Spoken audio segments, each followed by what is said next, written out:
Can I call this meeting to order, please? Can everybody grab their seats? We do have quorum. I want to welcome everybody to the fourth meeting of the Budget Committee. This is our final wrap-up where we'll be making recommendations as a Budget Committee that will be moving forward from this committee to executive and then from executive on to full council on, I believe, March 7th.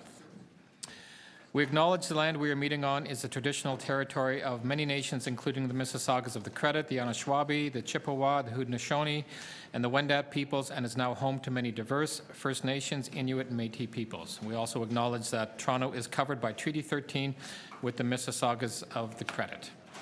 Of course, you can watch us on YouTube at Toronto City Council Live at toronto.ca/council on your computer or tablet. Any declarations of interest under the Municipal Conflict of Interest Act? Councillor Layton, I believe you had one that you've been mentioning. Yes, thank you very much. Now, just to the clerks, do I need to start producing it in writing, or is that as of March 1st? Okay, so I'll prepare it for council. We have to now start preparing them in writing, just FYI to my colleagues. I need to declare a conflict on the Toronto water budget as it pertains to the Blue Flag program, as my partner works for an organization that receives a small fee-for-service grant from the city to administer the Blue Flag program. Thank you. Any other conflicts? Seeing none. Today, the Budget Committee, we're going to be discussing 5 items. We have BU 4.1 Toronto Water, BU 4.2 Solid Waste Management Services, 4.3 Toronto Parking Authority, 4.4 the capital and operating budgets, and 4.5 additional City of Toronto reporting requirement as a result of Regulation 286/09 budget matters and expenses. I will be holding all the items. I'll just want to go over the rundown of what to expect this morning. I propose that we go through the top of the order, work our way through the rate-supported budgets, and then onto the tax-supported budgets. There were a number, Josie Levita will be going through the briefing notes. There were a number of briefing note requests last week. She'll be doing what she did last week, going through the blue and the green sheets. Once we have done that, we will begin in speaking. We'll begin with the rate-based and go through 1, 2, 3, 4, and 5. You'll have an opportunity to, of course, speak and move motions. And again, I'll ask that if you have draft motions, please bring them to myself or the clerk as soon as possible. And if you have any motions related to recommendations in the sub-item reports, bring them to the clerk so we can get them in your name. Depending on how the morning goes, we may or may not, and if you've seen the process prior, depending on the motions that are coming in, the clerk may request a brief recess after we've done all of the speaking on each item, just to bring, and it probably would be more on the operating, on the capital side, because there would probably be more motions. So depending on how organized that is, we may have to take a 10-minute recess, or if we're all organized, we will just continue. So we'll begin with we'll do the rate base first. We'll do actually speaking, motions, and then we'll vote one by one, just like a regular agenda. But just when we hit the operating, we may have to, depending on the complexity of any motions coming, we may have to take a recess, but we'll play it by ear, and I'll inform anybody as we move forward. So any questions on process and what to expect this morning? Okay, we will move it over to Josie Levita, who will bring us through the blue and the green sheets. Good morning, Chair, members of committee. So what I'd like to draw your attention to, once again, we have a set of wrap-up notes, blue and green, for our rate budgets, and it says in the third line, rate-supported programs. And then we have blue and green wrap-up notes for our tax-supported programs. So our first order of business is to focus on the rate-supported programs. It has on the right-hand side in a box, BU 4.1, 4.2, 4.3, blue, and similarly in the green. The other thing I'd like to draw your attention to is that as a result of the last Budget Committee's meeting, we have revised briefing note number 17, which there was a request to provide some additional information around funding, I think for the National Housing Strategy. And then we have briefing notes 37 through 50, which were distributed in 2 packages. I believe both yesterday, and they were the work of all staff between our last meeting, the long weekend, and yesterday. So thank you, everyone. Okay, so starting with rate budgets, we're on the blue pages. It's pages 1 of 7. Okay, so I'm just going to move to page 3. So there were no report requests or briefing notes as it relates to our capital rate programs. So what you have before you, actually for each of these 3 programs, Toronto Water, Solid Waste, and Toronto Parking Authority, are the recommendations for the 2019 capital budget and 10-year capital plan as they're found in the budget notes. So starting on page 3, it identifies for Toronto Water a capital budget that has a total of $960.5 billion, and over the 10-year period, it equals about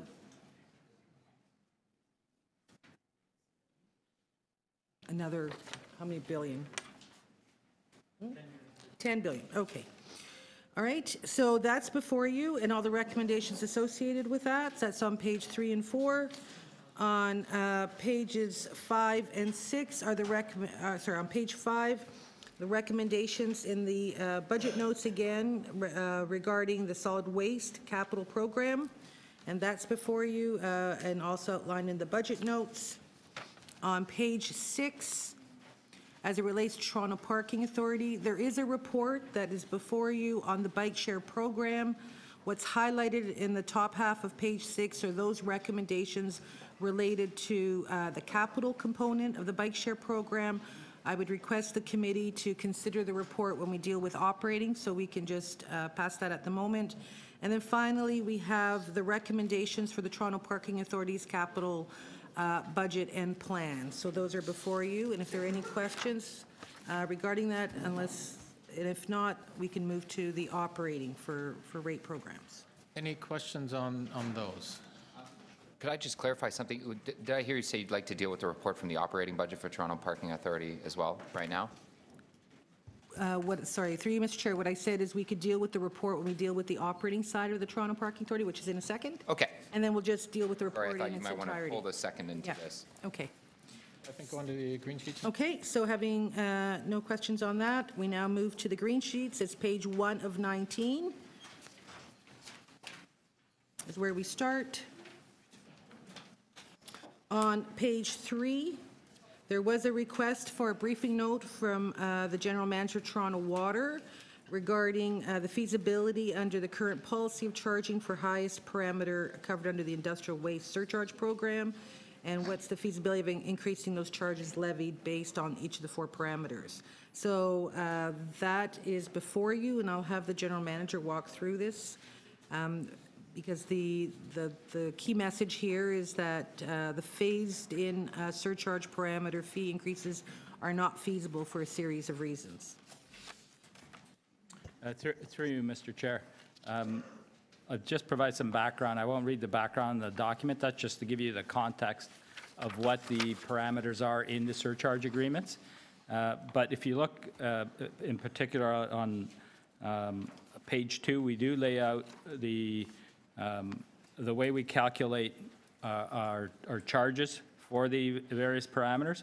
We're essentially taking the costs of treating that product in the treatment plant. So we take the cost and then come up with a dollar per kilogram of treatment.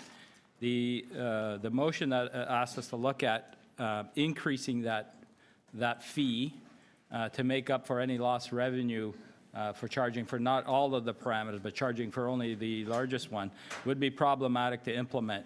And that's what we're detailing in this document from a couple of fronts. One of them is the way we set the fees. It is on a total cost recovery basis.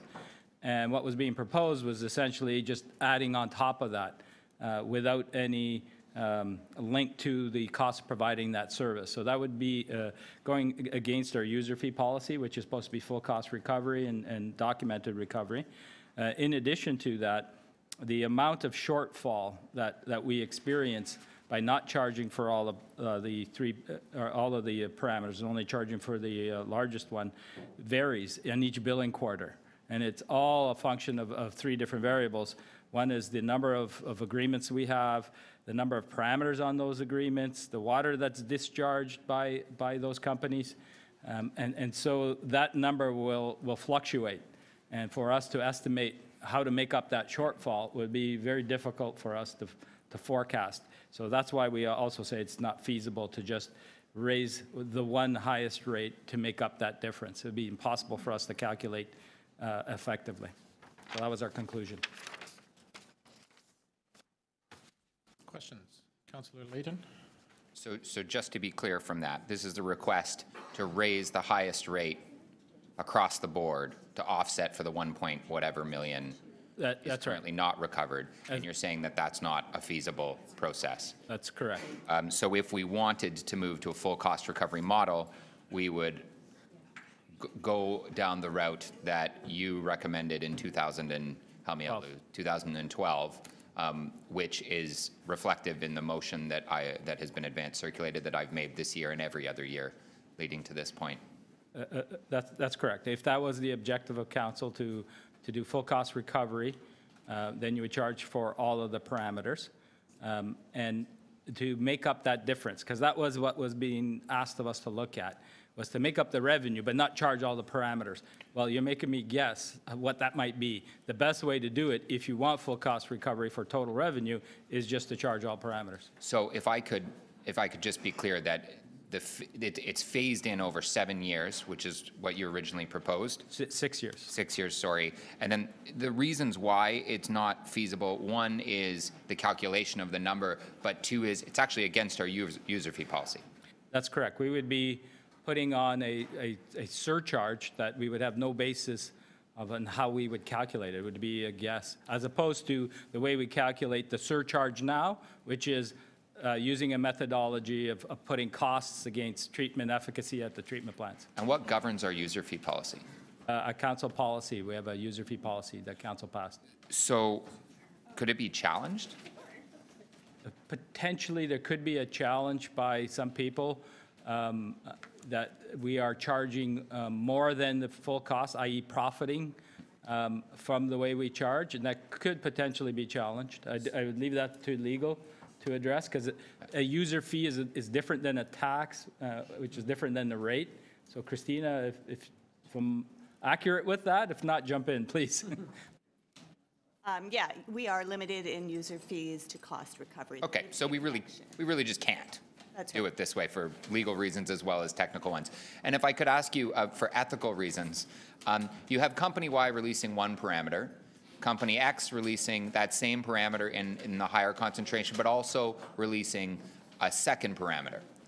So if these companies were in the same line of work, company X would essentially be paying for company Y to release this additional pollutant or Through you, Mr. Chair, the costs of the revenue not recovered, so that cost is actually distributed against all rate payers.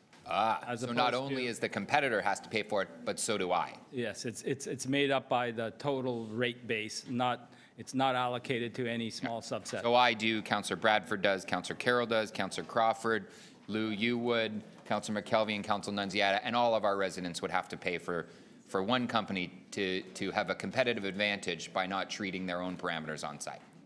It is distributed against all rate payers. Okay, thank you. Thank you. Councillor Carroll.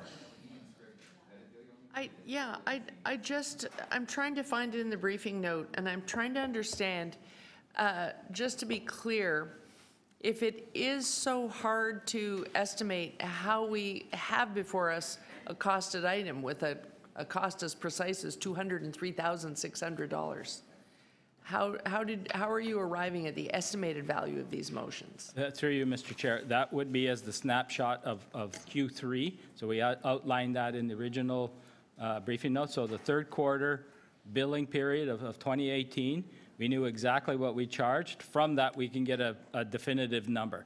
So it is accurate for that time period. This quarter, it may change on us.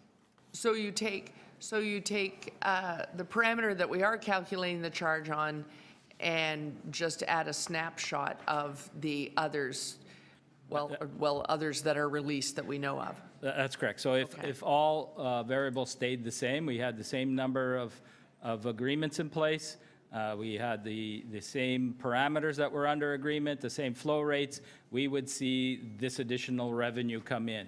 If that changed, the revenue number could change. It could go up or go down, depending on if we get more agreements or less agreements. So quick question, if we wanted to separate this out so that the commercial blocks were covering this cost, but not the residential, that would be a policy change, but would it be a provincial legislative change? Could we do it with some work in a standing committee, or would we need a provincial change as well? I think I'd throw that to Christina about how to calculate a user fee amongst a subset of customers and whether that is. Yeah, because we have subsets. Whether that They're is called possible blocks. or not. Yeah. That may be possible. I mean, generally speaking, I would think it would be possible, but I'm not really intimately familiar with the details of how this is calculated. We don't know of any legislative impediment in the provincial act. Not that I'm aware of. Okay. Thank you. That's good to know for the future. Thank you, Council. Any other questions? Okay, next. Okay. Moving to page 4 of the green sheets, we have another briefing note. It's number 48. The request was for the General Manager of Solid Waste Management Services to provide options to best deliver and fund 2 community environment days per ward.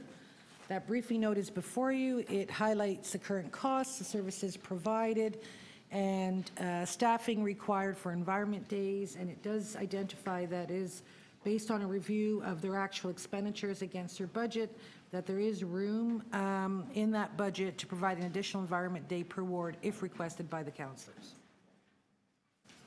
Questions? Councillor Carroll. Are there any, if we're doing it within budget, fine, but are there any impacts? Are we able to do it within budget by trimming the services available in each environment day? Is there an impact on having the compost there, things like that? Any impacts with on absorbing it within? Through you, Mr. Chair, we are able to absorb the additional cost within the budget as is without any impact to the service provided to the residents at each individual environment day. So you can cover the extra promotion, you can cover the extra hours, and yet the money was there in your budget? Or are we just using up a little more of the reserve because this is a rate-based?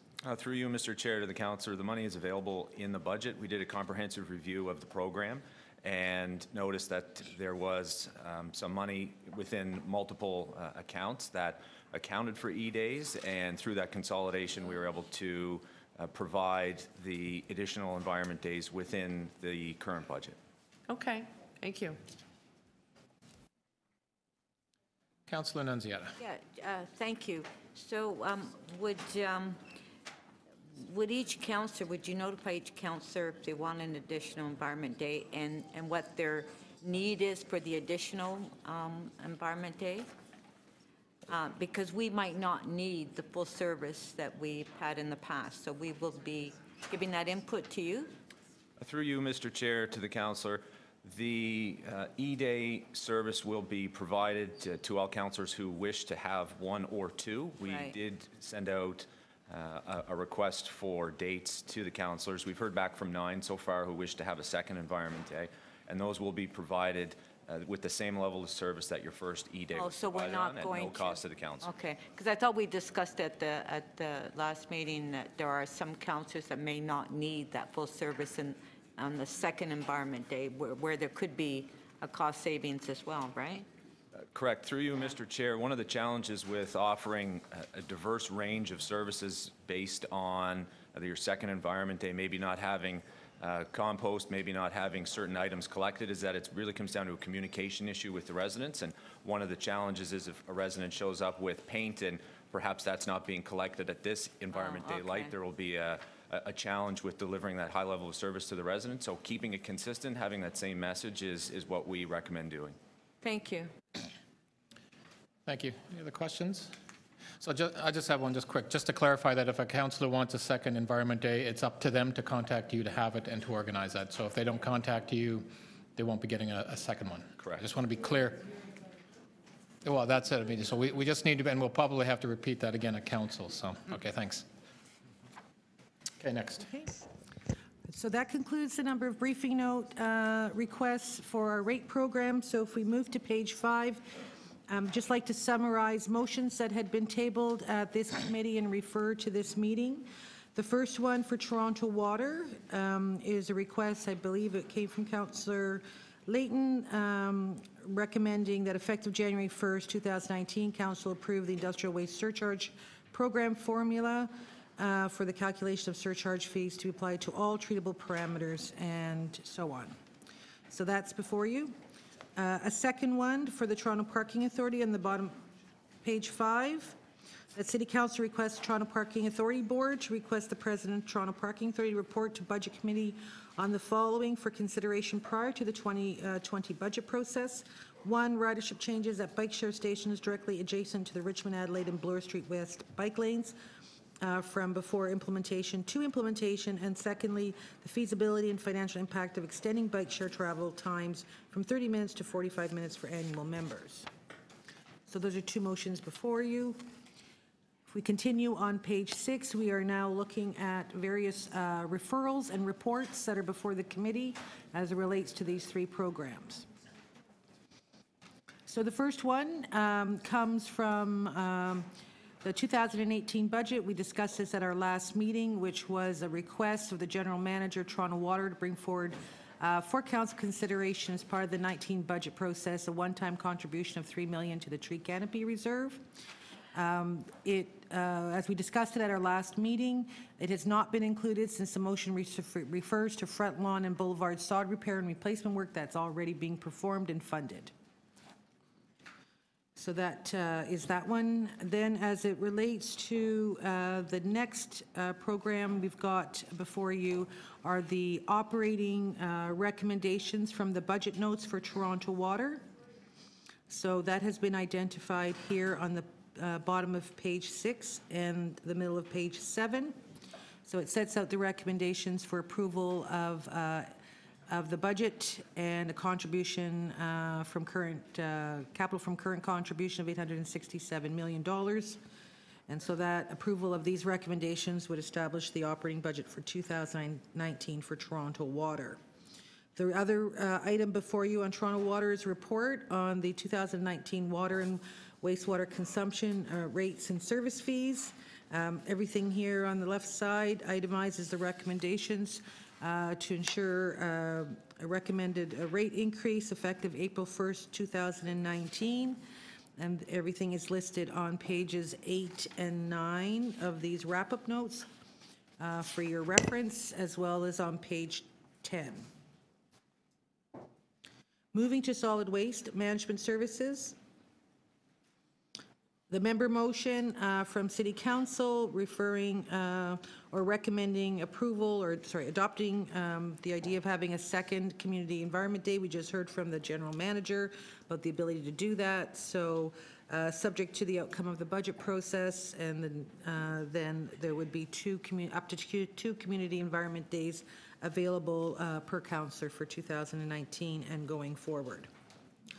The next item that's before you are the recommendations in the budget notes as it relates to the 2019 staff recommended operating budget for solid waste management services of $391.6 million. If you turn the page on to page 12, it outlines the breakdown by the different services provided and results in a capital from current contribution of $20 million to help fund capital. Also before you on solid waste management services on page 13 is the report recommending the solid waste management services and solid waste rates and fees. What is before you is a recommended 2.2% increase for 2019. And the recommendations are all referenced for you on pages 13 and 14 and to the middle of 15. As we relate to Toronto Parking Authority, here is the report regarding bike share program. So this report is before you that outlines, recommends financial principles for the operation of the bike share Toronto program, as well as sets out recommendations about its funding for 2019 and prior. So all recommendations, both those that were highlighted on the capital side as well the operating, are all here, and they're here for your consideration and approval. Finally, we have on pages 18, the top of page 19, the recommended 2019 operating budget for the Toronto Parking Authority, again outlined by the services it provides, and it will result in net revenue of $66.5 million. And so that concludes, Mr. Chair, those items that are before the committee as it relates to the rate programs.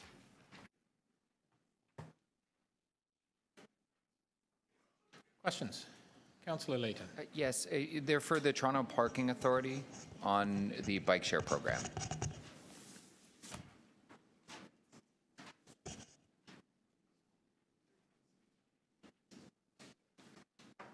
This is just on the briefing note. I'm having a difficult time finding it, and I just wanted to, the request brought forward by Councillor Bradford about the 45-minute, I'm wondering what the financial implications of that are and what the membership implications are. Would it expand membership effectively, or? So through you, Mr. Chair, that's a report for 2020? That's not coming till next year. That's correct. Oh. That's why I can't find it. Any initial thoughts about what that would look like if we, yeah. We looked at this issue last year when we changed our fees and looked at the overage time as well. Last year, we considered that it wasn't financially a good idea to switch to 30 minutes. We'll look at it again as you requested and report next year. When we reach our fuller size of 6,000, I think it's a good idea to, 6,000 bikes that is, to the chair, that it's good to look at that number again and consider the actual size of the system, because we're at 75 square kilometers now, and we will probably get close to doubling that again, and that would be an appropriate time. And then we'll report on the financial impact of what that new size will look like. This is also impacted by our operating agreements that we have to service the system. The 45 minutes will impact that process and what we pay to look after the system. So I can't give you a final numbers now, but we'll look at it and consider changing it. So just a follow up to that, was there an initial number when the original business case for Bixby came forward? It said you need this many bikes, you need this, and we kind of chopped it in half and went with a different option. Did they have an initial number about what that free ride should be, what that first ride? Was it 30 or was it 45 or was it an hour? Well, to the chair, it was 30 minutes, okay. And that was, the original proposal was for 3,000 bikes. I think it was in 2008. And it was following the similar model that's used in London and Paris, which is 30 minutes, which are still at 30 minutes. The change to 45 minutes in North America has coincided with a hefty increase in annual membership fees, going from approximately $90 to $140.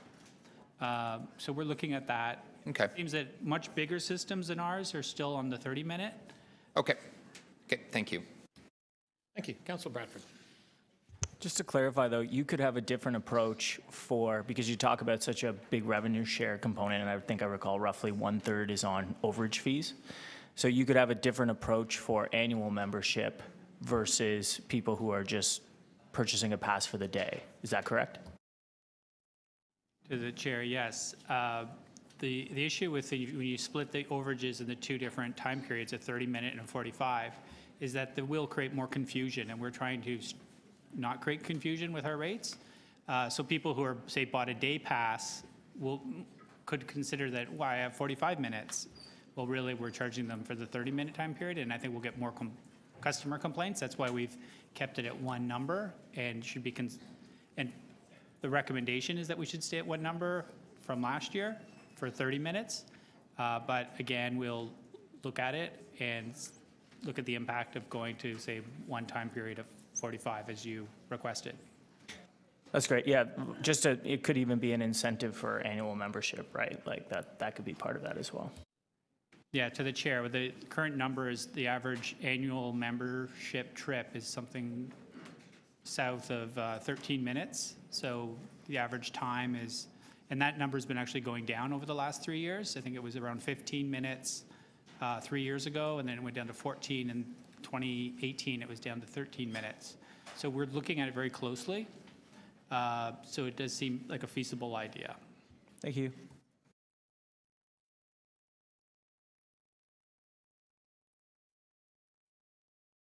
Thank you. Any other questions? Okay. Next, Josie.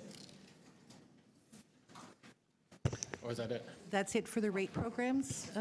Mr. Chair, if you want to deal with that, or would... Why don't we, I think, would we like to deal with all the rate now, and then we'll go to the operating and capital after? Is that, I think we have all the motions, as I understand, for the first one that have been put out. So why don't we go to the agenda, which is BU 4.1. We'll begin with 2019 rate-supported budgets, 2019 water and wastewater consumption rates and service fees. Councillor McKelvey, you wanted to speak? So what we're doing now, just let everybody know we're speaking. You have any motions, you can move the motions now, and then we'll vote on this item, and we'll work our way through the first three items. Okay, Councillor McKelvey. Thank you, Mr. Chair. I agree with Councillor Layton's motion in principle, and I am a big proponent of full cost pricing. Oh, yes. But we've had multiple... You have a motion, I believe you want to move? I want to push this motion forward. Yes, please, you put it on, and then I'll speak to it. I'm going to get to that. Start with the motion first next time. Okay, this is my motion, is that the General Manager, Toronto Water, reports to City Council on the potential impact of the three options that have been presented to the Budget Committee on the 2019 Toronto Water operating and capital budgets. So we've had briefing notes from Councillor Layton's motion. We've had briefing notes about reducing the Block 2 fee. We've had a briefing note from Councillor Nunziata. What we haven't seen is these three options being looked at together for what they mean cumulatively. So, for example, some may have a rate increase but in wastewater costs, but may have a decrease in water use costs through this. So I just want to see what is the cumulative of these three going forward, but also what is the potential impacts of any of these changes on the Toronto capital budget. So might projects be advanced or deferred if any of these were brought forward? So I just am seeking some more information that kind of brings a little bit more cohesiveness to the three reports that we've seen. Thank you, Councillor.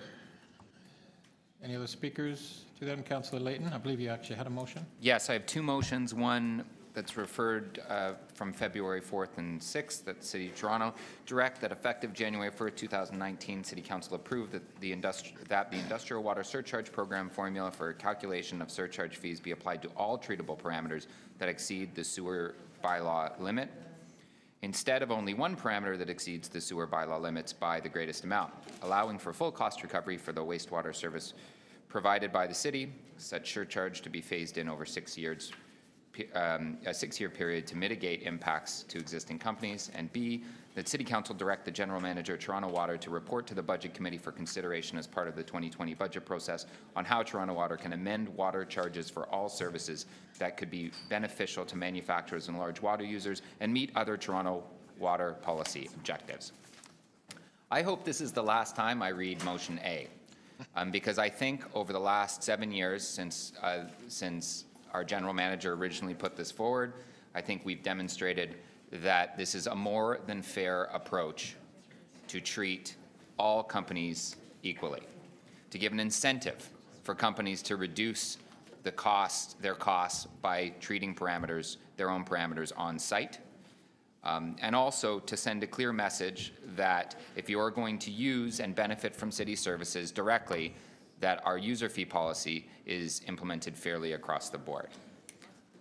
I do not and will not support the motions put forward by the budget chief around the Block 2 rate, or any motion related to reducing the Block 2 rate. I think we've seen that we will be enormously underfunding our Toronto Water capital program if we choose to do that. For a 1% reduction, just let's recap, it was something in the range of 15 million, and for a 2%, 30 million or something thereabouts. We also have, it's been demonstrated we cannot add a surcharge to the largest treatable parameter. It is against our user fee policy and potentially would be challenged by the courts. That doesn't mean to say I don't think that we should look for other ways of encouraging and supporting large manufacturers and water users in our city. We've got great water, we've got great facilities, we should be encouraging manufacturing of this kind, but we shouldn't do it while putting other policy objectives at risk, like reducing the amount of pollution that's ending up in our natural environment. It's ending up in our sewer system, but by virtue of our combined sewer overflow systems, also the natural environment. So we need to ensure that we're doing all we can to not only support business, but to support other policy objectives, like water conservation, like pollution reduction, like stormwater runoff. Those are all things that we could be incentivizing manufacturers to do while giving them a discounted rate. We should look at that. And so that's what my second motion is doing. Again, I gave examples of this, but it was last year. I didn't see them show up this year. Last year, I'm going to use an example that's close to my heart. 3 breweries showed up on the list. 3 Toronto breweries. One released one parameter, a second brewery released 2 parameters, and a third brewery released 3 parameters. So essentially, the brewery that released 1 was figuring out a way to treat their water on site of the other 2 parameters, so they had one cost. But those other 2 breweries hadn't made any efforts to. And if the cost of treating the second parameter and the second and third parameter from those other breweries was being distributed over everyone in the rate base, not only were you and I supporting supporting that brewery, which I do support breweries, with both my wallet and my policy work at City Hall, but it's not fair that one brewery that's in direct competition with those other 2 breweries pay for their pollution and the cost of them to do business. So I keep doing this every year. I think we have an opportunity this year because year after year we get study after study, like the one from Watson and Associates, that demonstrate it's not water that is actually an expensive piece of the equation for businesses in Toronto. And in fact, when you add up all the utilities and property taxes together, medium and large scale manufacturers perform, or we compare quite well to other jurisdictions, both in the GTA and across North America. You can't see this, but it shows of the 19 or 20 municipalities that we polled for large scale manufacturers, we actually were second best when you add all of the costs up together. So any of these claims that, oh, once you do this, they're going to start leaving the city, is not the case. Because if they leave the city to one of these other jurisdictions, they're going to be paying more. This is a small amount of money, but it upholds a principle that the Canadian Water and Wastewater Association, the Association of Loos, has promoted as best policy. The Auditor General outlined over a decade ago that we should move towards, and it's about time that we did. I hope this is the last time I read this motion. Thank you, Councillor. Any other speakers? I will speak very briefly. I have a motion I have to move. That the Budget Committee received briefing notes 8, 9, and 39, and just want to speak very briefly. I first off want to just thank the staff. On the rate side, I'll also be expressing thanks as we get into the operating, but the work that they've done to bring these budgets to us. This is an election year budget, and the predominance of staff having to provide a lot of information to us, and us being able to absorb it fairly quickly in a short period of time can be consuming, but I think they've done an incredible job at bringing that to us, so I just want to thank them on that. And with regard to Councillor Layton, yes, I think every year we've had the same motion. In fact, I believe one of the years I actually did support the motion at budget. I believe it failed at council. And I do recognize his determination and understand what he's wanting to do with regard to the industrial waste surcharge. But I also understand, and Councillor McKelvey has moved a motion to get some more information that I'm assuming is going to be coming for council. So I'm going to be supporting that motion, and at this point, I will say that I will not be supporting Councillor Layton's motion, but I want to see the information for council, and I will determine where I'll be at council on that. So I just wanted to let everybody know that's where my position is, and we'll move forward on the vote, I guess, if there's no other speakers. Okay, can we, oh, sorry, Councillor McKelvey's motion first. All in favor? Opposed? That carries.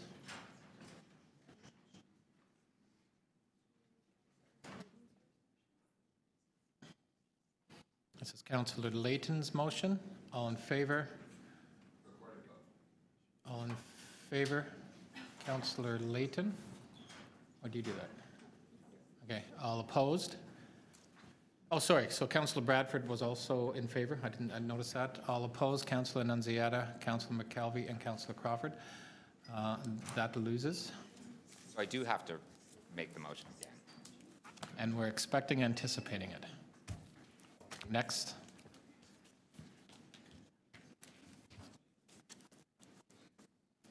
I believe it's just my, Councillor Layton's second motion.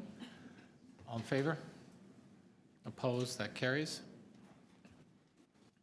And I believe just my last motion to receive the briefing notes. All in favor? Opposed? That's carried. Item as amended. Oh, item as amended as it pertains to blue flags. So Councillor Layton, you'll have to, and this will be a recorded vote to recognize Councillor Layton not here. So all in favor? Councillor Bradford, Councillor Crawford, Councillor McKelvey, and Councillor Nunziata. All opposed? That's carried. You can come back now. Got some exercise? Okay, the balance of the item as amended. All in favor? Opposed? That's carried. Thank you. Okay, now we'll go on to BU 4.2, the rate-supported budgets for solid waste management services and recommended 2019 solid waste rates and fees. Speakers to the item? First of all, I have two motions that I will put up. I believe the procedural. That City Council directed the confidential attachment in 2019 staff recommended operating and capital budget notes solid waste management services remain confidential as it relates to the personal matters about identified individuals, including municipal or local board employees or labor relations or employee negotiations. The first motion.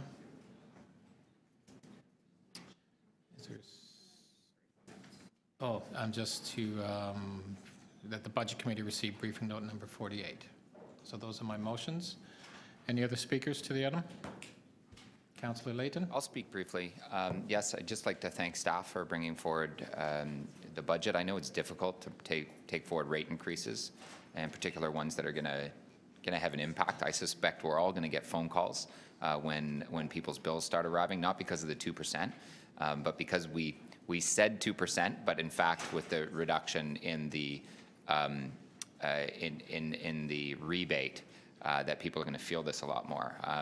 And I think the way that we could have presented it and should have presented it could have been a bit more realistic about how people would have felt about it. The budget launch seemed to it kind of had it buried a little bit, but the people don't care about the percentage. It's what they feel when they open up that utility bill, and I think they're going to feel a lot more, and they're going to be caught by a bit of a surprise, and we'll probably get calls saying, well, I thought I was only getting a 2%. We get the same thing every time someone gets a property tax bill, and we say, oh, you're only getting an inflationary increase, and then they open up, and when you start adding in the MPAC assessment change and all this, they go, what? And I think that there's going to be a lot of that sentiment when people are opening up their utility bills, and we probably could have saved some time had at the original outset it been, you're going to feel more like a 15%, 20% increase, some households as a result of this. But it needed to be done at some point, and that's why I'll be supportive of the budget. It was just, we're going to have to figure out a way to communicate this properly, and as to why is there such a big increase from year over year for the bills. Councillor Carroll. I just want to note that we're keeping a note confidential here. I just want to make sure that folks do read it and are reminded that you're getting your 2 environment days, but there really are impacts to everything we do, and the confidential note outlines it. Thank you. Any other speakers? Seeing none, we'll start with the, oh, sorry, Councillor Nunziata. Yeah, I just want to make one point, and Councillor Layton talked about the communications, but as well as when we send out the utility bill, if it's possible as well, I'm not going to move a motion on it, is to explain to residents and try to encourage residents as well as to go for the smaller bin, because a lot of residents are not aware of it. In my ward in particular, everyone has a big bin. I don't know why, but they all do. My office has tried to communicate it to my constituents, but maybe we could indicate that in the bill as well, so people know that they could save by getting a smaller bin and that they do have an option.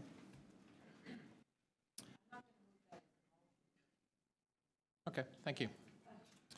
Seeing no other speakers, we'll move to voting. First motion of my motion. All in favor? Opposed? That's carried. And all in favor? Opposed? That's carried. I believe item as amended. All in favor? Opposed? That's carried. Okay, next we'll go on to BU 4.3, the 2019 rate-supported budgets for Toronto Parking Authority. I believe speakers to that. I know Councillor Bradford, you have a motion that you moved at the beginning, so if you want to just, it's already before us, but if you wanted to maybe reintroduce that, we'll put it up on the screen.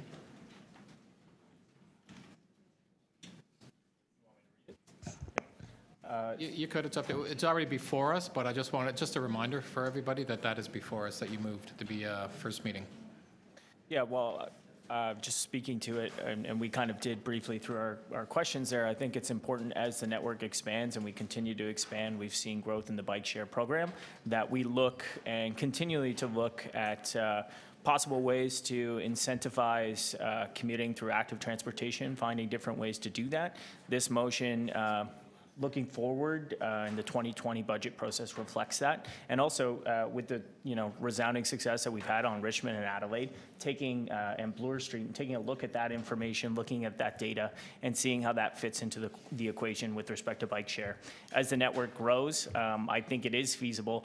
And there, previous councillor was riding in from Scarborough. People do make those trips, and just understanding from an annual membership perspective, do we need to tweak some of the parameters around that to facilitate commuting, to provide some relief on our roads and our transit through active transportation. However we can do that, we need to be looking and understanding what the implications are.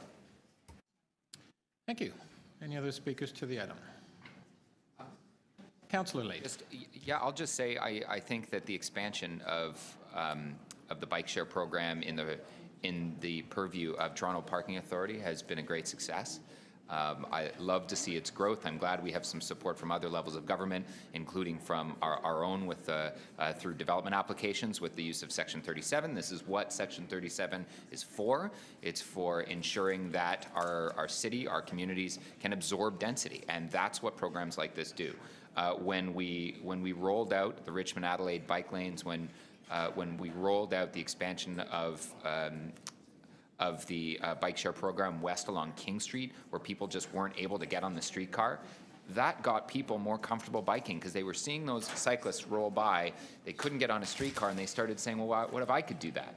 And then they now started to have an option if they didn't previously own a bike. I think, though, that it was really important that there's programs like this that will cost money. And yes, the bike share program does. We heard from a deputant at one of our public town hall sessions that was talking about they ran a bike loan program, and now they couldn't anymore because it just wasn't that feasible to have a bike rental program because of bike share. But that's not a bad thing if we're figuring out ways to lower barriers to cycling so that people don't have to make the investment, buy the Lycra, like Councillor Bradford, or anything else. I now have that image in my head. We've reduced a barrier, and I think that's has started people down a longer path of becoming a cyclist in the city of Toronto, and I think that's a great thing. And it probably couldn't have been done if we didn't have a public agency driving it. Thank you. Any other speakers? Seeing none, I guess we're ready to vote. Councillor Bradford's motion, all in favor? Opposed, that's carried. And item as amended, all in favor? Opposed, that's carried. And thank you to all the staff for the work that they've done on those items. Next, we'll be going on to the operating and capital. So that's 3 and 4. And Josie will be going through again, the briefing notes, the blue and the green sheets. And then from there, once we do that, I'll ask if there's, as we have done in use, if there's any overall questions left. Hopefully not. I think we've had a good opportunity to ask as many questions as needed. But I'll offer one last opportunity for questions, and then we'll go into speakers on the operating and capital. Okay, Josie. Okay, 3, Mr. Chair, we'll be turning to the capital, the tax-rated capital budgeted plan, and so we're on the blue sheets, pages 1 of 14, and it says BU 4.4 in a box in the right-hand corner. So starting on page 2, it's briefing note number 46 that was distributed. It was a request to myself to provide a budget briefing note on the estimated unmet capital needs for the City of Toronto over the next 10 years, net of the TTC's stated $33 billion in unmet needs through its capital investment plan.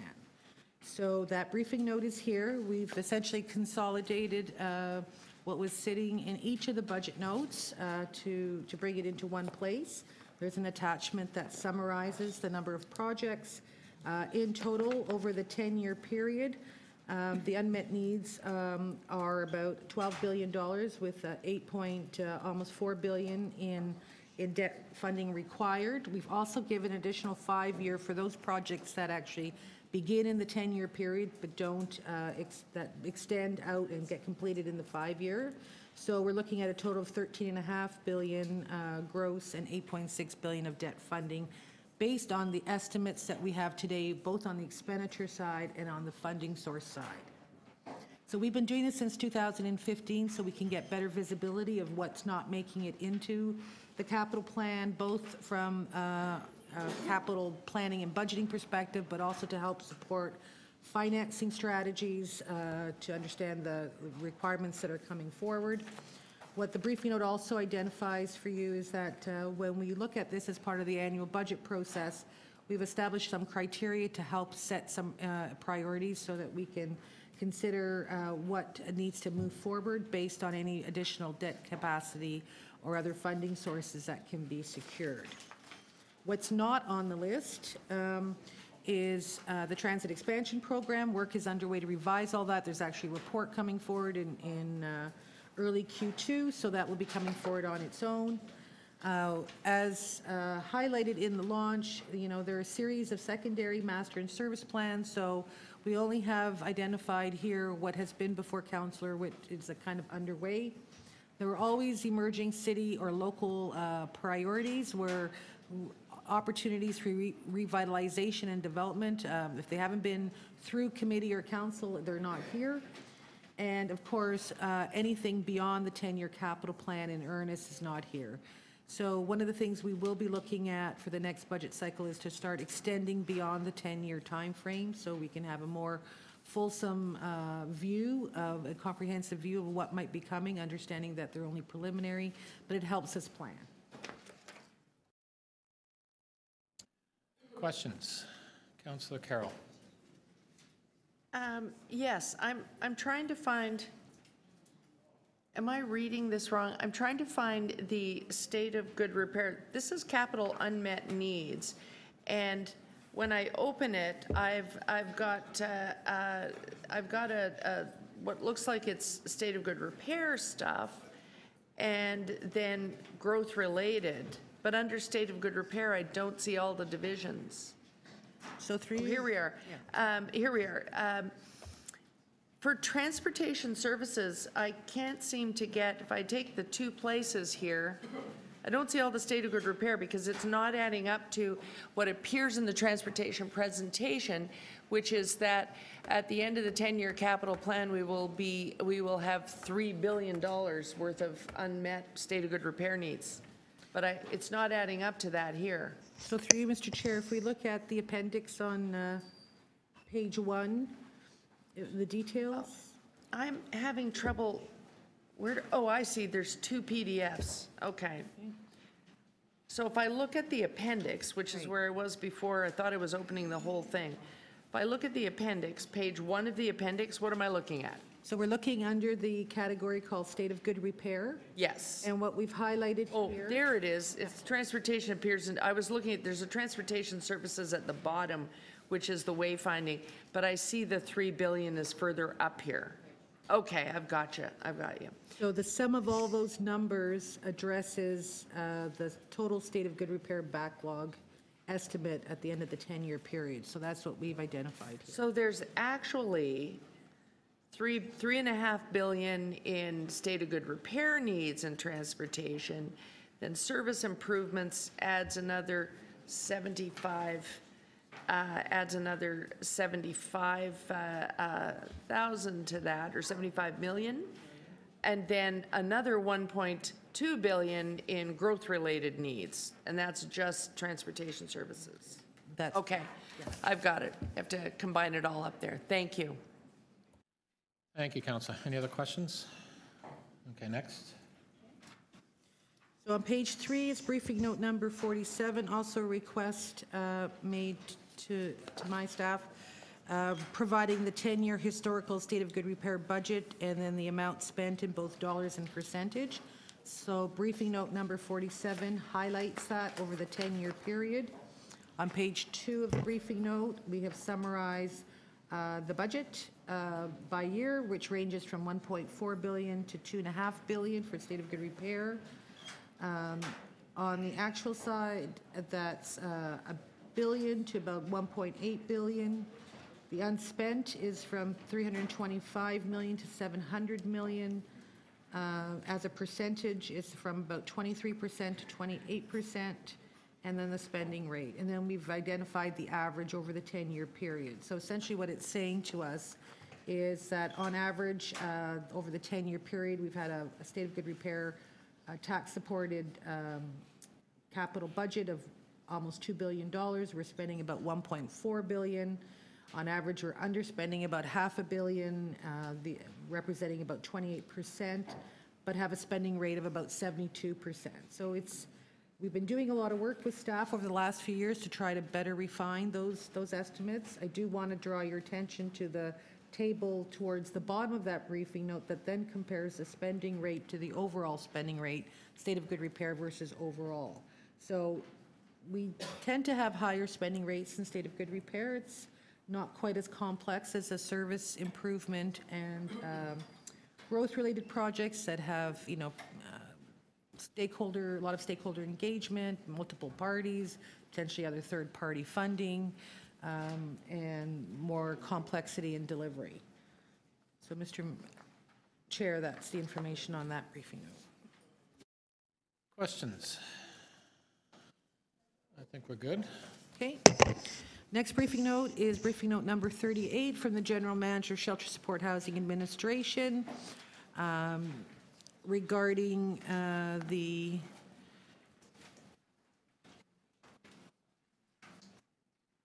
budget and actual spending on state of good repair over the last 10 years for Toronto Community Housing Corporation. So that is briefing note number 38. The information is actually summarized on page 5 of these wrap-up notes, and it shows that from 2013, the state of good repair budget was about $60 million. By 2018, it's moved up to about $300 million. And we'll show you that they've essentially spent almost everything that they get on an annual basis.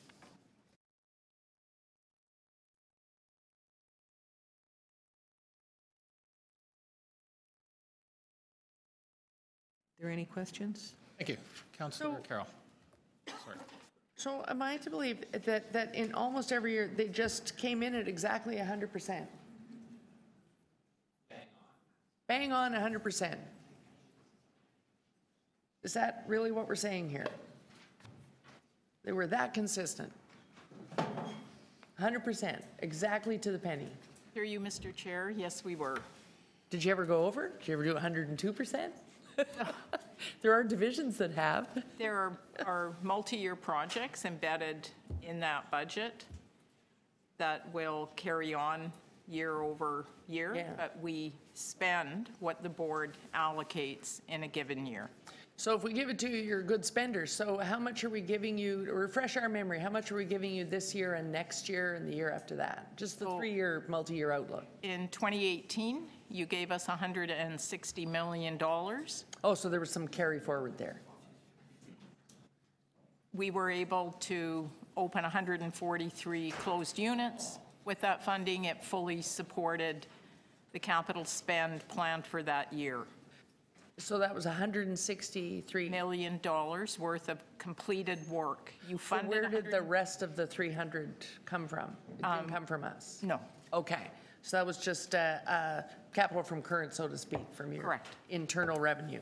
So how much are we giving you this year and for the next 2 years? in 2019, 173 million, So 10 million more. 133.1 coming through a provincial program called SHAPE. And in 2020, City Council has not yet approved our ask of 160 million. Okay, so that 173, that's the total? That's not all from us? Is this SHAPE funding over and above that? The SHAPE funding flows to us through you. Ah, okay, got it. Okay, thank you. Okay. Any other questions? Seeing none, we'll go on to the next. So through you, Mr. Chair, that concludes the number of additional briefing notes for the city's tax-supported capital budget and plan. So moving to page 6, there are motions that have been tabled, 2 of which were from a prior meeting. The first for city planning, it's the top of page 6 there, requesting that the chief planner, executive director of city planning report in time for the 2020 budget process on the amount of Section 37 funds secured for affordable housing and affordable housing initiatives citywide over the last 5 years. The second one is directed to the TTC Commission, requesting that the city manager, in consultation with the chief executive officer of the TTC, report in time for the process. The request the TTC and the City of Toronto has made to the provincial and federal governments for operating capital investment in Toronto's transit system, and the current and projected funds available from other levels of government in the 10-year capital budget, the time periods for which the funding is available, and any additional funding requests that should be made to the provincial and federal governments. Moving to page 7. This is a new motion that's been identified, for which staff are asking that this be brought forward. So on January 21st, TO Live announced a new strategic partnership with Meridian Credit Union for a naming sponsorship for 2 locations. So there is a need to add a $1.9 million capital project that will be funded from the sponsorship proceeds to replace the signage in order to install the new named facilities, the first being the Sony Center, which is being renamed to the Meridian Hall, and the Toronto Centre for the Arts to be renamed as Meridian Arts Centre. So a motion is required to adjust their capital budget to do this work. Questions? Okay. We're okay? So that concludes the number of motions, Mr. Chair. So if we now move to reports and referrals that are before the committee. So the first one on top of page 8 was a letter from City Council directing the Budget Committee to consider funding the implementation of community safety zones at every school in Toronto, including high schools and private schools, as part of this process. You heard at our last meeting from the general manager that the funding that's in the capital budget and plan will in fact implement all those zones at every school, and so it meets the requirement here. The next item is a letter dated December 19th from City Council regarding the implementation of additional road safety measures and acceleration of the Vision Zero Road Safety Plan. So this has also been directed to the committee to consider the allocation of additional funds. So what's been identified here on the right-hand side is a summary of what has been approved to date. So there was $6.3 million in the 18 budget process, which did accelerate the initial plan. As well, in June of 18, an additional $22 million were provided, so a total of $28 million in 2018. And this capital budget and plan includes $57.4 million to complete the first phase of the plan between 2019 and 2021. And then there will be a report on the next 5-year phase. So in addition to those two items, starting on page 9, we now have a series of transmittals regarding various capital budget and plan requests. So following middle of page 9 is a report from the Office of the Lobbyist Registrar requesting approval of the capital budget that requires $1.165 million over the 10-year period. On the next page is a report from the Office of the Ombudsman requesting $700,000 over the next 10-year period for additional functionality and technology. The bottom of page 10 is a letter from the Toronto Public Health Board, or the Board of Health, excuse me, with its recommendations regarding the 10-year capital plan for Toronto Public Health. We noted that in this case, that what's in the staff recommended capital budget plan is not the same as what's before us from the Board of Health. We have included additional funding to carry forward, to ensure that there's carry forward funding to complete 5 projects. They're itemized on pages 10 and 11, as well as 1 project that was before the Board of Health that is not here, which is a project regarding the document and records management system implementation that is being deferred as it is not ready to proceed. Finally, we have before us the transmittal from the Toronto Transit Commission with its recommendation for the 10-year capital plan. We noted on page 12 and 13 here that everything is consistent other than one matter in the 10-year capital plan where there's an additional request of $24 million that is not in the staff recommended budget. There's work that needs to be done between transportation, TTC, and the city to ensure there's alignment on that project. So having said that, then we would receive that. On the back page, page 14, are transmittals for the Toronto Police Service. The board here is requesting, and the staff recommended budget includes the full value, which is $575 million gross, requiring $218 million debt, so that is consistent with staff recommended items. We do have another member motion that is from City Council regarding the Toronto Community Housing Corporation, in which it adopted item 43.48, asking us to the committee to consider a one-time increase in funding for Toronto Community Housing to fully compensate them for any reduction in profit from the Leslie Nymark Revitalization Project. We noted last meeting that what funding is in place, and our understanding that this fund, any consideration of the motion would be for 2021 when the project comes to its conclusion. So having said all that, Mr. Chair, it's now open to the committee, and just to note that as part of the operating, we'll recommend all the, we'll deal with all the recommendations in the budget notes as it relates to capital. Thank you. We'll go on to, any other questions on the last bit, by the way? Okay. Next, we'll go on to green sheets, I believe. So the BU 4.4 and 4.5 green sheets.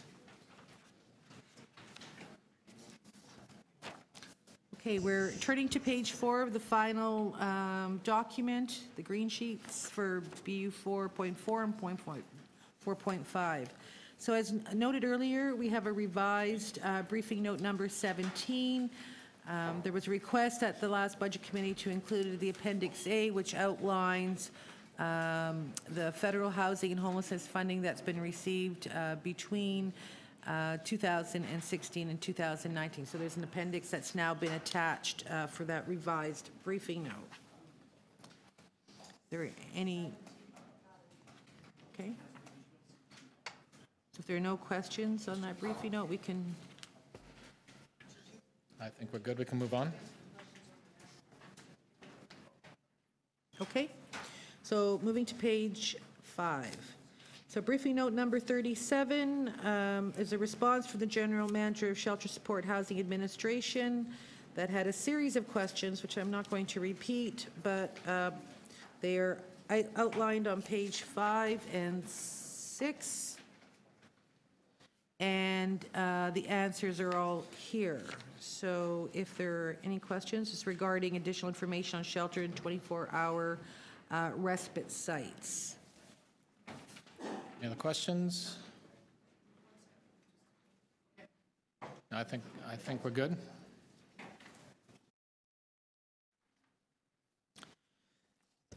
Okay, the next one on page 7, it's briefing note number 45.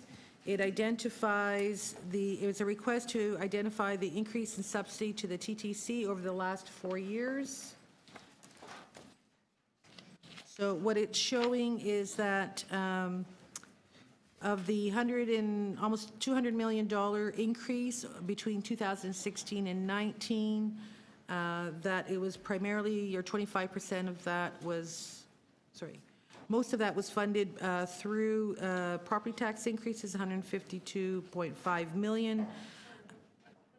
We're on page 7, briefing note number 45. Yeah. So this is a request regarding the increase in subsidy to the TTC over the last 4 years. So there's a briefing note before you. It actually has a table 1 on page 2, which summarizes the expenditure side as well as the own revenues from the TTC that then gives us the subsidy provided or the net funding provided. We're on operating, Councillor? Sorry. It's okay. Sorry.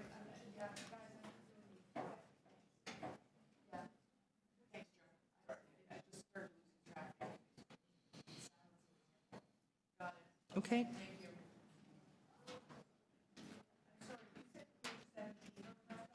Sorry, we're on page 7 of the wrap-up notes. Yes. 7 of the green sheets. Green sheets? It's okay. Briefing note number 45. Any other questions on 45? Going once. Sorry, Mr. Chair, because I lost track, I just need 1 second.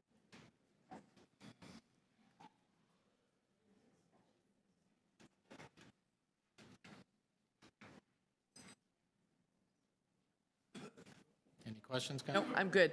Briefing note has all I need for council. So Okay, for, next. sorry, just to finalize that briefing note, so we showed this, we showed all the revenue sources, the city subsidy, and then we've also added the debt servicing that the city is carrying on the TTC capital plan, which is funded through the operating budget. So I just wanted to make that final note. Okay, so turning to page 8 is a briefing note request of the Toronto Public Library requesting the city librarian to identify the costs and funding details on the Sunday library hours added in the last 4 years. So that has been provided. It's briefing note number 42. What it shows over that period of time is that a total of 2,474 hours have been added at 34 branches. And with the funding that's in the 2019 operating budget of $208,000, it would add another 8 branches, bringing that total up to 42 and 3,500 hours. Questions? Councillor Carroll. So we have the 208. We're going to add some branches, but well, these are great investments. How far do they lag behind what was originally contemplated in the open hours concept? In round terms, I know I've asked you a trick question. The open hours concept actually is a much more expansive plan. Currently, Sunday service is 3.5 hours at the branches as noted here. The true full open hours plan has it going to 5 hours originally from 3.5 and then to 8 hours.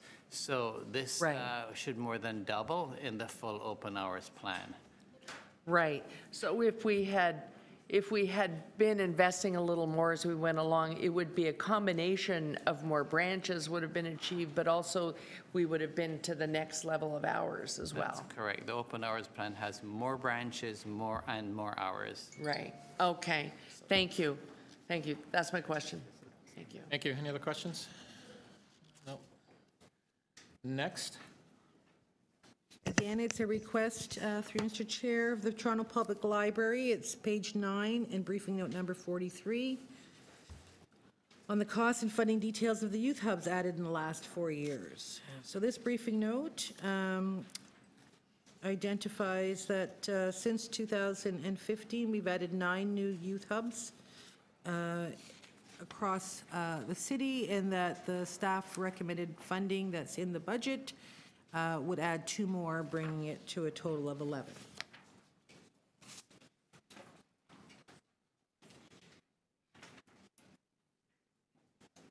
Questions? Councillor Carroll. So again, we've got the investments that we've made so far, but if the original youth hub strategy, if we had started when we said we were going to start and we had been expanding to the level that was contemplated and in the timing that was contemplated, how far are we behind? Youth hubs were never part of the original open hours plan. Yeah, not open hours. They were sort of a thing on their own. Yeah.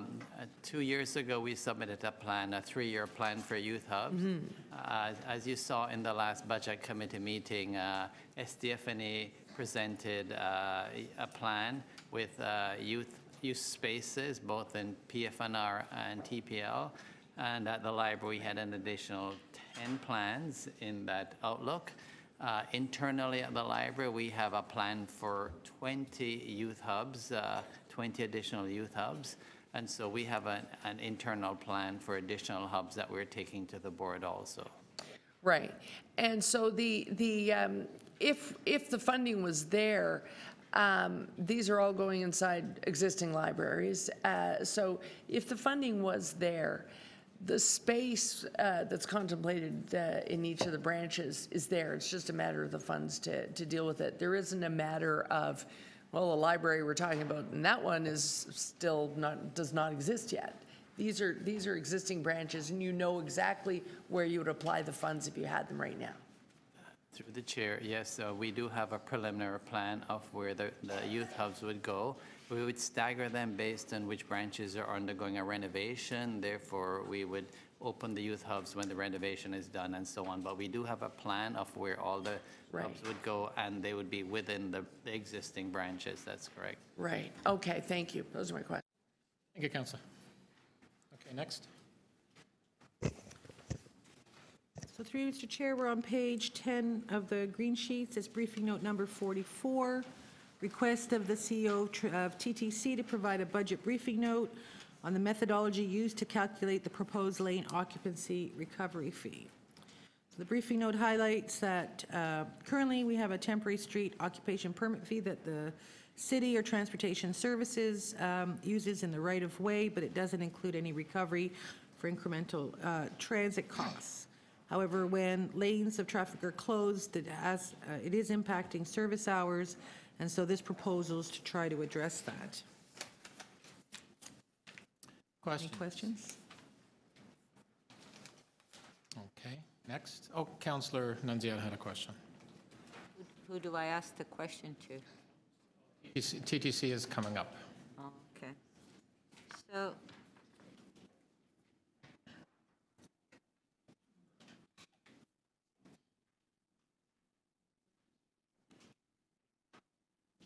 So this is a new fee that you're proposing, correct? Through the chair, yeah, that's correct. Yeah, and so what are you intending to charge? What is the fee? And does it vary in different parts of the city where there isn't a lot of users? Because you're basing this that it's delays, right? Okay. Yes, that's correct. Through the chair, there is no fixed charge. What it is it's based on the actual impact that the development will have on our service. There's a fixed hourly rate, but part of our review would be to determine how much service would have to be added be either on peak or off peak, and then that would be multiplied against our recovery on a bus, which would be about $97 an hour. So this is based on once the development is complete on the user. Is that what you're saying? Like, I don't understand that. So I think it's really... How does it work? So you want to charge a user fee for when there's a development application and where there is a development and charge the developer a fee for the road. Yeah, through the chair, what we would be doing is consistent with what we do with both TTC capital projects, city capital projects, and even external capital work, where there's a use of the right-of-way that restricts our ability to meet our service standards. Okay. And we're required to adjust the service that's provided to adhere to our standards. What this fee represents is the incremental cost associated with that adjusted service. But prior to that, we would be working and reviewing the application to try to determine ways to minimize the impact, alternative options to ensure that there is no impact on the right-of-way where our buses or streetcars may have to run. So it's really, it's twofold. One is to try to minimize the impact, and the second, where the impact can't be avoided, that we're recovering full cost. Okay, so you would determine that only if there's an impact on the service. So what would how would you charge? What would the fee be? You mentioned hourly, so how would you determine what the fee is? Depending on So the fee is based the on location? the review of the application and determination of what the impact will be on our service. So depending on what the impact will be on our service and if and when we would have to add service to accommodate, the fee would be based on the direct cost of the added service. So if it's determined that we would need to add 10 hours of service at $97 an hour, $907. That's once it's complete. Is that what that's what you're referring to? For adding the service once it's complete? It would be identified at the time of application.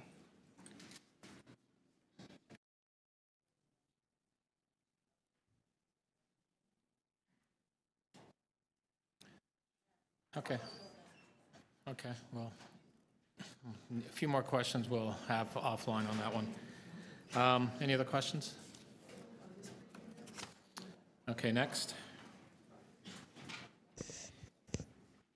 We're on page 11 of the green notes. So through you, Mr. Chair, briefing note number 49, I also request of the CEO of TTC on a comparison of the TTC fares to those in the Greater Toronto Area Transit System, compared to those transit systems. So briefing note number 49 sets out nice comparisons. There are actually some nice graphs there to compare us, but what it does show is that when we look at the Presto adult single fares against all the GTHA, the senior, and the youth single fares, it also notes that we are the only system to provide free travel for those 6 to 12. That's, no one else does that.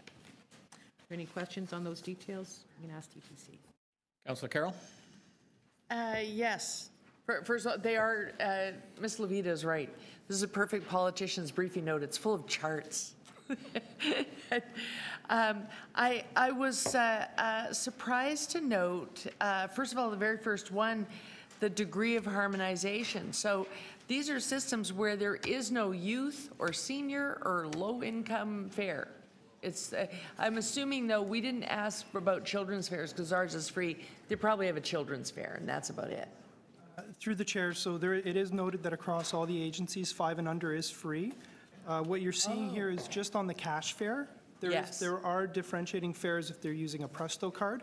Oh, Just on a cash fare, they seem to be harmonized for the most part across the GTA. Right, so that drives them to Presto usage. Okay. So I'm wondering about, it is tricky for you to measure us against the GO system, because the GO system is distance-based. But in some of the other, in the Presto fare itself, I've lost track of where we are in terms of fare integration. We did under the previous government, we did the first step, which was reducing the GO fare somewhat. How does that factor into how we are tracking ourselves against GTA region systems? Through the chair, so in terms of fare integration, so the implementation of the TTC Go co-fare would really be the first step in fare integration, and that's where there's a $1.50 discount on the second fare, either when your first tap is on Go and your second is on TTC, or vice versa. So that would be the first step in fare integration. And I'm not sure that there's any further development beyond that at this point. What strikes me is that if you were looking at someone who is a daily commuter, where you would want there to be an advantage to buying a monthly pass, despite the fact that we don't appear to be the highest fare on a cash basis, we now have the highest cost monthly pass. And so if you were a regional commuter and you were getting a monthly pass and you had to layer Go on top of that, we're affordable on a cash basis, but as soon as you become a regular commuter and try to get a pass for convenience sake, we jump such that our monthly pass appears now to be out of sync with our cash system. Is that something that we should expect to see? Having prepared the briefing note, should we expect to see TTC staff bringing something to commission to address that? Through the chair, so what was actually already in development that is expected to come to the commission in the fourth quarter of 2019 is a fare policy review. Right. And it's a 5-year view on all of our fare policies. And what you're seeing in this table, along with other initiatives, other concessions, will be considered and brought forward to the commission for their consideration. Okay, and now that we've prepared this is sort of a, this is a tool for finance staff to note that if we're going to address that, there will be a budget impact in 2020.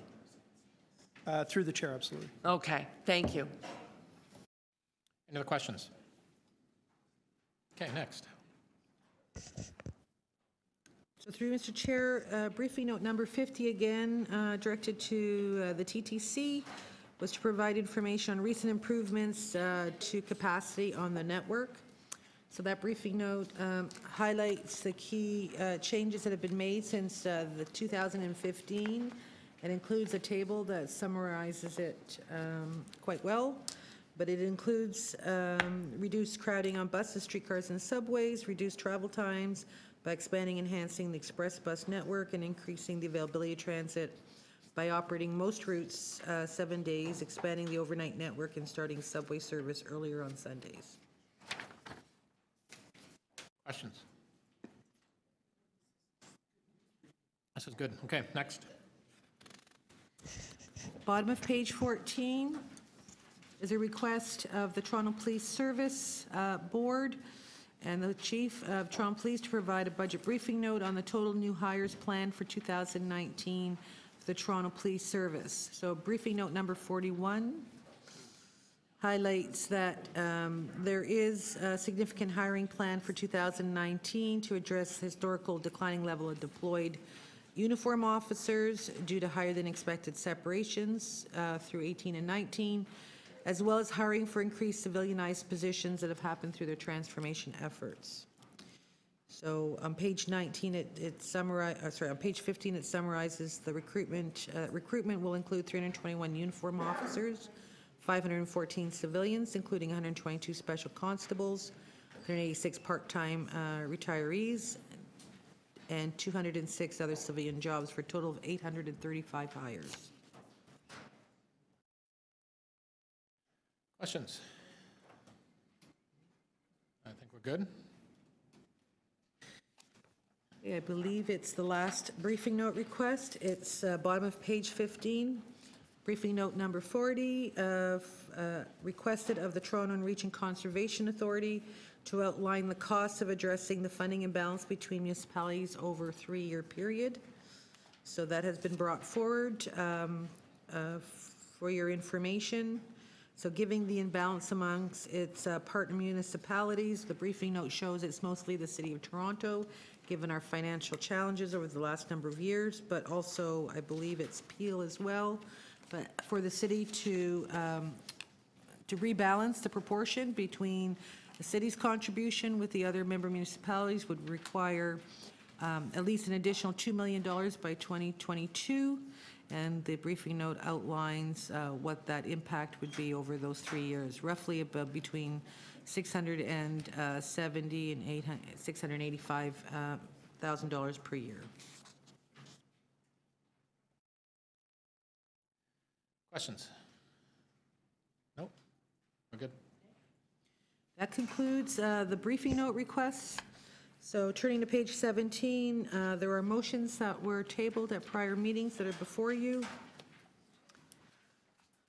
The first is a request of the General Manager of Economic Development and Culture to report back as part of the 2020 budget process on metrics and tools that can be used to measure the impact of reducing vacant storefronts, with the elimination of the vacant commercial industrial tax rebate program. Second one is of Parks, Forestry and Recreation. Report back together with the General Manager of Toronto Water and the Chief Planner as part of the 20 budget process on budget allocated for implementation of Toronto's ravine strategy. Third one is a request of the Executive Director of Social Development, Finance and Administration to consider the following in the Poverty Reduction Strategy 2.0. They're listed here, bottom of page 17. Moving to page 18, there's a motion being placed for requesting the Chief Planner, Executive Director of City Planning, again to report prior to the 20 budget process on the amount of Section 37 funds secured for affordable housing and affordable housing initiatives citywide.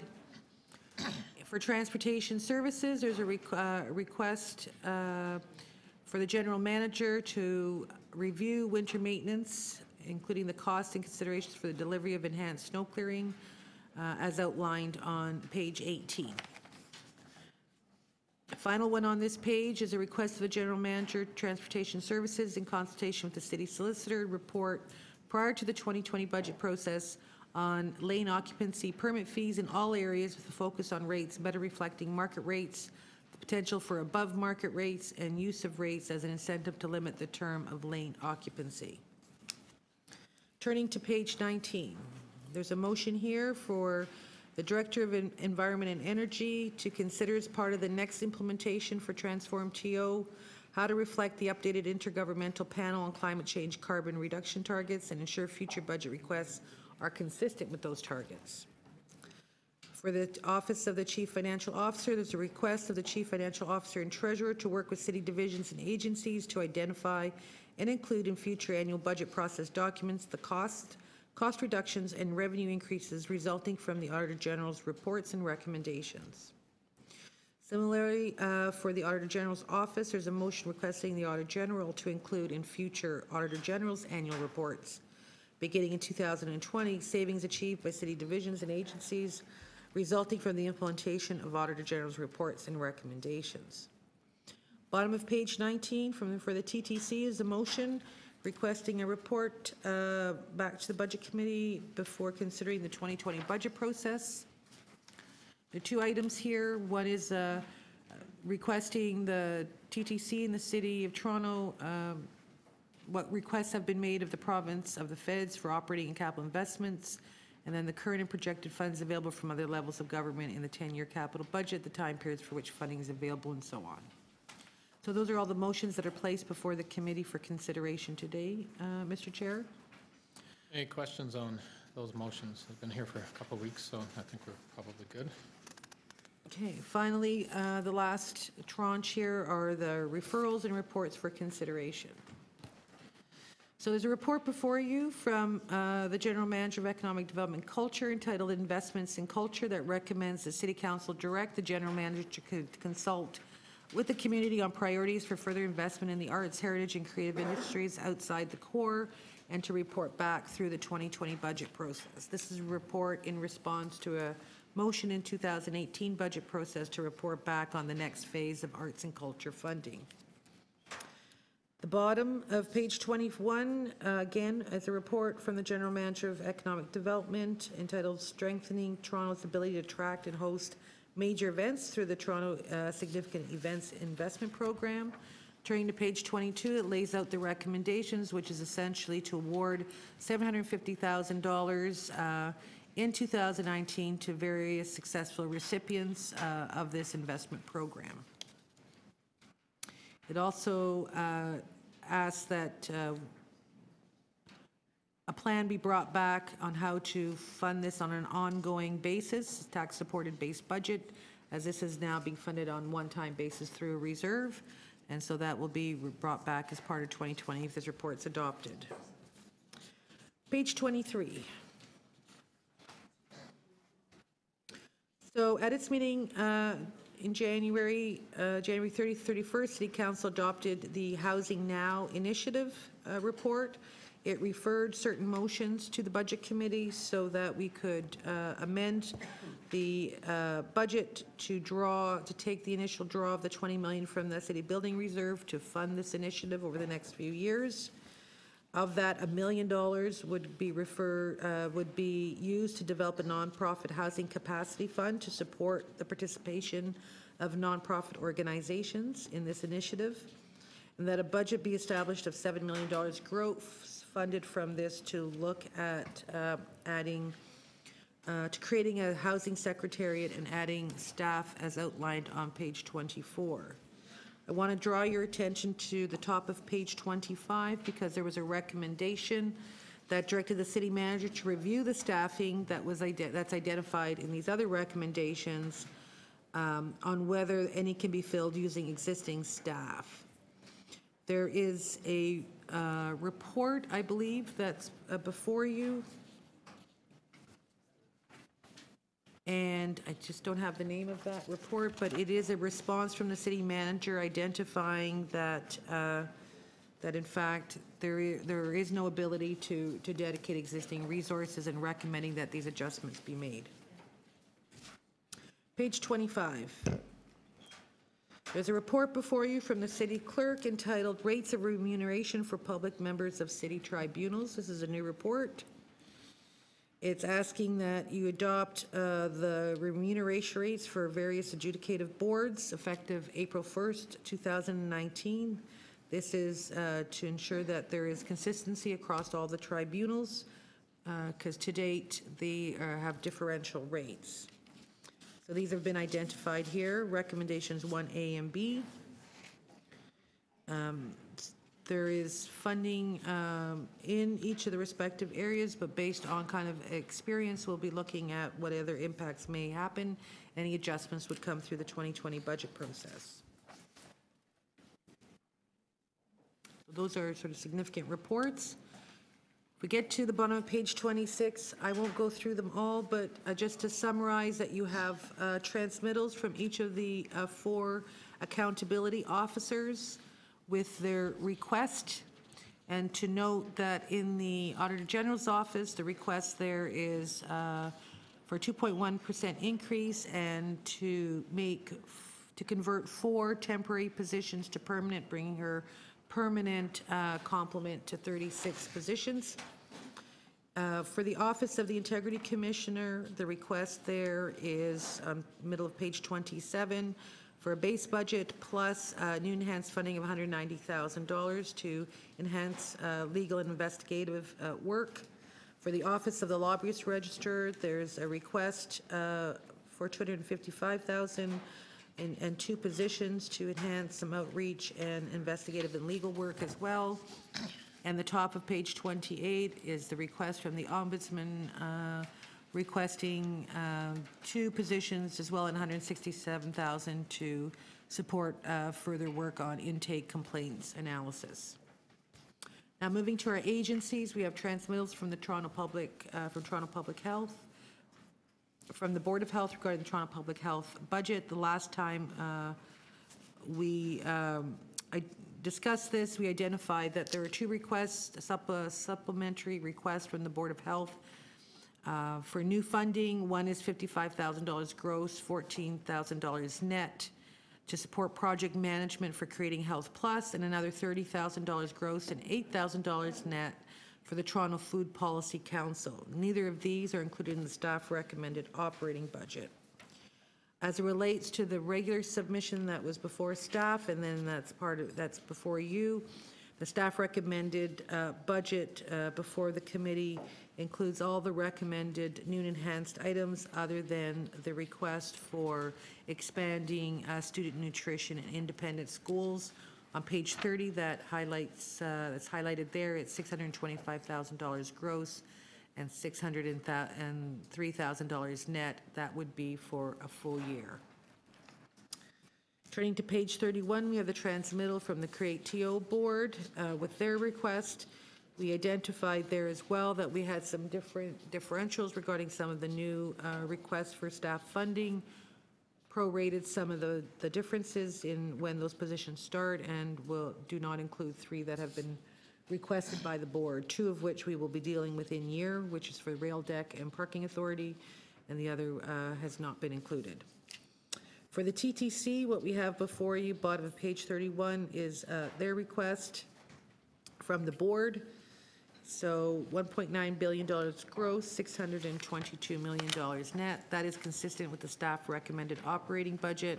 The only difference between what was transmitted and what we have before you in the staff recommendations is a revision to the recommendation 3 that was provided, so that the new occupancy fee for the variable lane charges would be recovered by transportation services on behalf of TTC. So we've amended that recommendation there.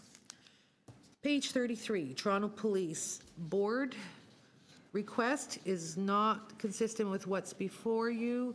They had a subsequent request for $149,000 to add 1.5 new positions, reclassify an existing position to better support the board's governance role and meet the demands based on timing that did not make our staff recommended budget. The Toronto Police Service budget itself is consistent with what's being recommended by the board, so the staff recommended budget and the board budget is the same, 3% increase, and similarly for the parking enforcement unit. Page 34 is a member motion that was adopted by council regarding the Tommy Thompson Park shuttle service. So that was forwarded for consideration for $130,000 to start that shuttle service. And at this point, we had identified that we have not included that in the staff recommended operating budget. Park has not entirely been assumed as in TRCA ownership, and so it's premature for such service. There is a report before you on Toronto's participatory budgeting pilot evaluation from the city manager, page 34. It recommends that the city manager post online a toolkit of participatory budgeting use in various types of ward and divisional decision making, and that there be training courses to help enhance participation. However, the evaluation identified that moving forward would not be recommended given the significant capital and operating investments that would be required across all wards. Bottom of page 35 are just identifying the information received from the public presentations that the Budget Committee members had undertaken on February 7th and 11th. And Mr. Chair, we now come down to the final set of motions, which is to move the staff recommendations in the budget notes for all tax-supported programs and agencies. So what those recommendations bring forward are the staff recommended budgets Any adjustments made here at the committee then would have those recommendations approved as amended by whatever adjustments are made. The final motion, once you've concluded all that, is a request to the Chief Financial Officer and Treasurer to submit a report to Executive Committee outlining the Budget Committee recommended budget as reflecting of the decisions of today. And that concludes the item. Thank you, Josie. Questions on those items before us? Councillor Carroll? Yeah, thank you. I'd like to go back to the page with the report on participatory budgeting and the city pilot. It's I know it's semantics, but it isn't. What it is that within the budget, finance staff have recommended against. The evaluation report sort of leaves it open to councillors. It gives the findings and says, in order to do it, financial outlay would be made, but they're not hard negative saying it's not recommended. They really left it up to council. My question is there any opportunity to consider this report in any other venue than this? Because it never was before council in a place where the public, the participants over the past 3 years, could come forward and depute on that and nothing else. It's only been before us in the context of the budget, as far as I know.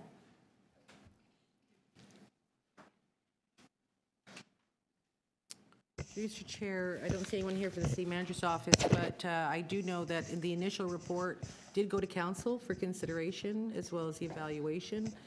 Was that while I was away? Sorry, no, my reference is to the very first year that we began the project. Oh, no, I'm talking about the evaluation report. The evaluation report has never been anywhere but buried in these pages. So I'm wondering if there was ever a plan, or could there be a plan that it go to a standing committee where a deputant, i.e. the hundreds of participants over 3 years, would have a place where they could go and make a deputation? So through Mr. Chair, given, wouldn't know which committee in particular, because this is about participatory budgeting, there isn't one committee that would, policy area that this would be highlighted under. This report will travel forward to council with the budget. If there where no deputations are allowed. This could, as an option, be referred back for consideration, so to a regular business meeting. So that was my next question, and I don't know if it's to the CFO, to the chair, or to the clerk.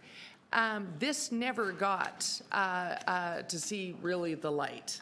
And many of the project champions and voters and participants in this are kind of steamed about it. So the question is, could it be referred forward to a regular business meeting of budget? Could it be referred to some venue where they were allowed to call a clerk and register to make a deputation and talk about how it changed their lives or whatever they want to talk about? Could that happen as a result of it showing up on this wrap-up page? Could it be lifted from the wrap-up page and sent on? Motion? Through you, Mr. Chair. So, Councillor, as you're aware, the budget process is being revisited for 2020. And as part of that budget process, we are looking at modern practices. We are looking at best practices from other jurisdictions, which would consider the concept of engaging with the public to get and garner information with regards to decisions around budgets. Okay, but I'm asking about the city 3-year pilot on participatory budgeting, which is not that. That's a better form of consultation on our budget, and that would be great. But I'm wondering if the evaluation report on PB, a pilot conducted over 3 years in the city manager's office, could go somewhere where the people who participated in it had a chance to communicate to council how they felt about it.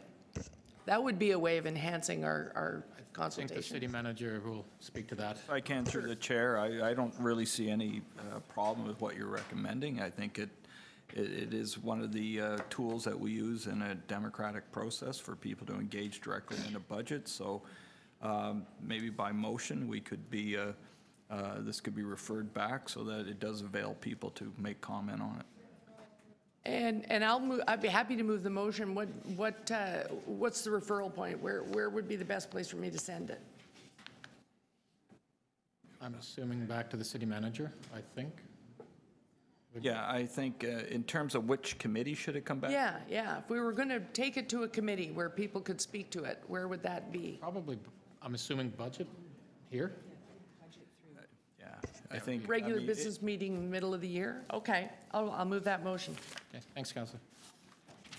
Councillor Nunziata, then McKelvey. Sorry, to staff, is the consultation and the community input, is that not at the NIA committee meetings that are held once a month with the community and city staff? There's monthly meetings and they discuss the budgets. So am I correct on that or wrong? I'm talking about the evaluation report. I'm talking about this report. Well, you're not talking about the budget. Sorry, maybe I wasn't clear in my questioning because I was sort of speaking in shorthand to the staff who are familiar with it. I'm talking about the very lengthy evaluation report that was completed by staff at the end of the 3-year pilot. The people in the NIA committees in your ward and in the whole ward in my case, they never discussed the evaluation report because they never got the chance. Well, the money has been spent. The projects have been completed. Right. And so the community, there's no input from the community once they've spent the money on what they've agreed on. Mr. Chair, through you, if this is a question of the mover, since I've indicated that Okay, I'm going but to I be wasn't moving a asking you the motion. question, Councillor Carroll. I was asking staff. Sorry, okay, I Okay. thought you were because you No, I looked like wasn't you- asking you. No. Okay, thanks. So if I can, through the chair, I understood the question to be related to the evaluation that staff had undertaken and that whether or not that evaluation could be presented at a committee that would afford people an opportunity to comment on maybe any further extension of this kind of program. So, I mean, it does, I think that was the intent that the councillor was raising, so it's just specific to that. Okay, Councillor McKelvey. Thank you, Mr. Chair.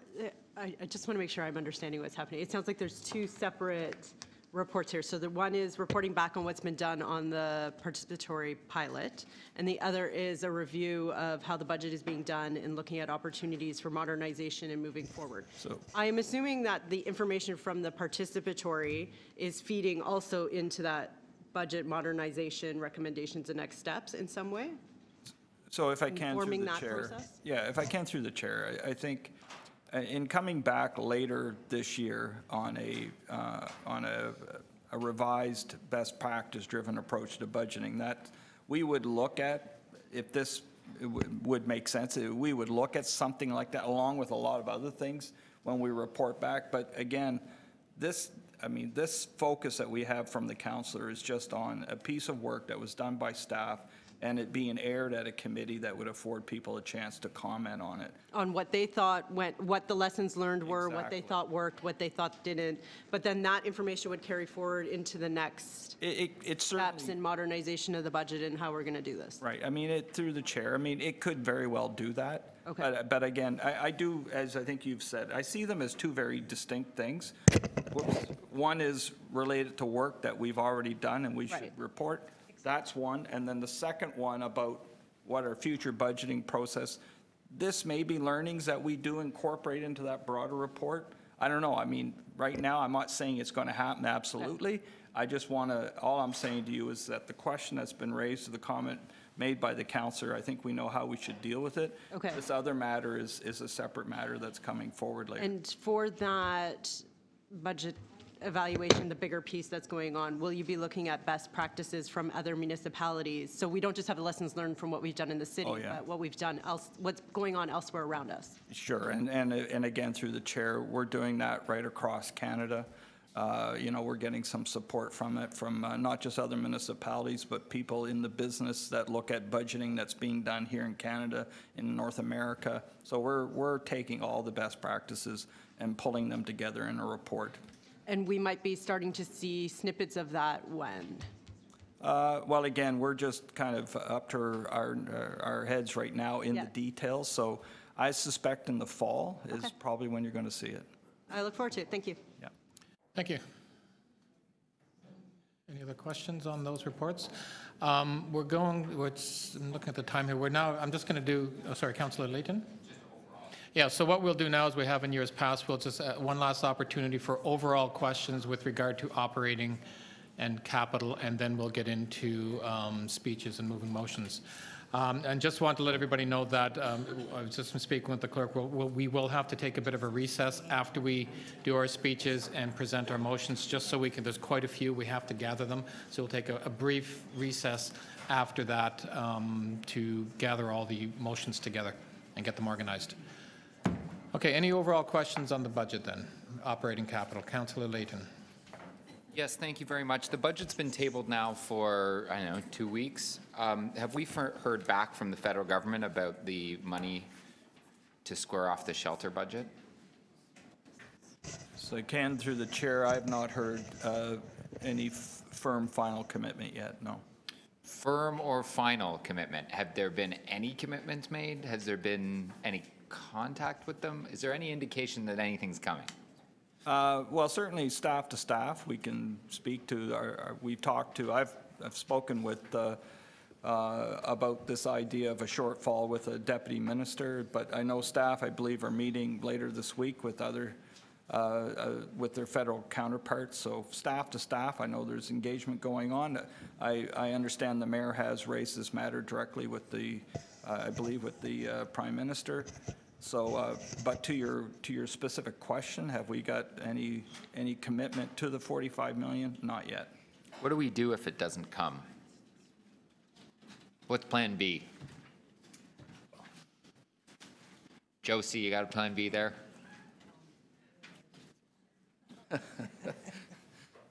She's passing the buck. Through the chair, I mean, again, I think, you know, it certainly makes lots of sense to put the pressure on the federal government to come through, and I think you understand that.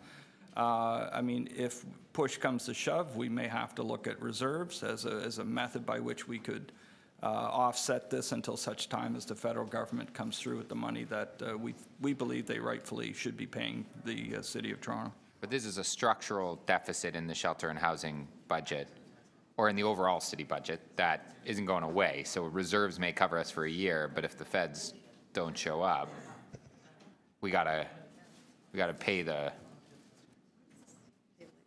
lady, right? We gotta. So through the chair, I think that's a fair assessment. I don't, you know, these one-off attempts to address what is, you know, a federal responsibility is not the way generally you want to do it.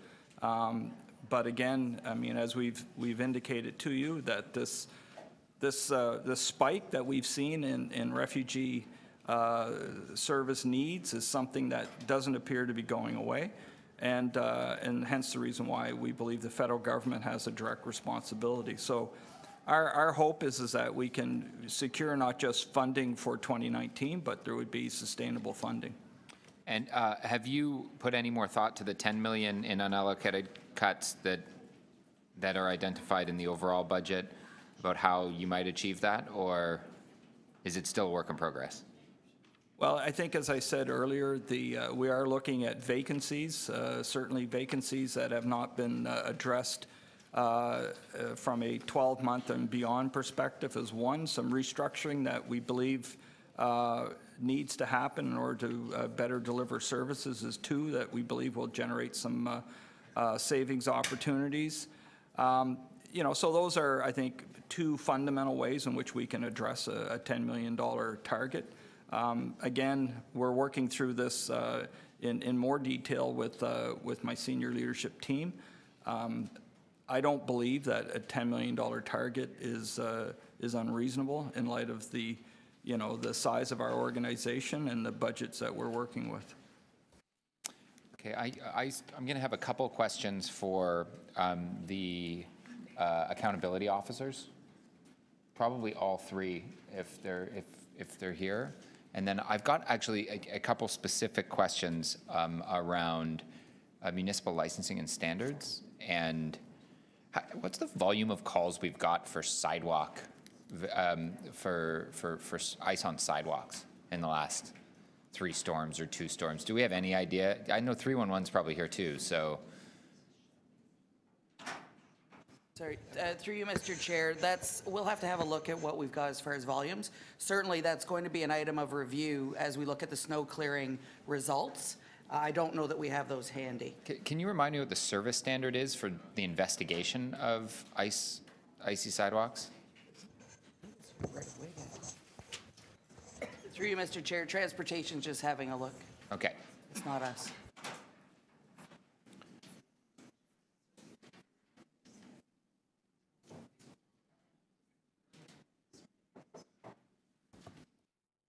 So through you, Mr. Chair, for the sake of time, that'll have to be an item we can come back to you with, both on the service levels that are articulated, if there are service levels specifically articulated, sure, and the volume of calls. Sure, I'm just curious that what would account for delays in simply investigating a service call? Like what's the process that we go through for investigating them? Because we're getting reports that our residents are being told it's weeks until they'll have someone out there from when they're making the reports, which doesn't really make much sense. And it doesn't seem to be the number that's reflected in the, I don't believe that's ever been reflected in the service level.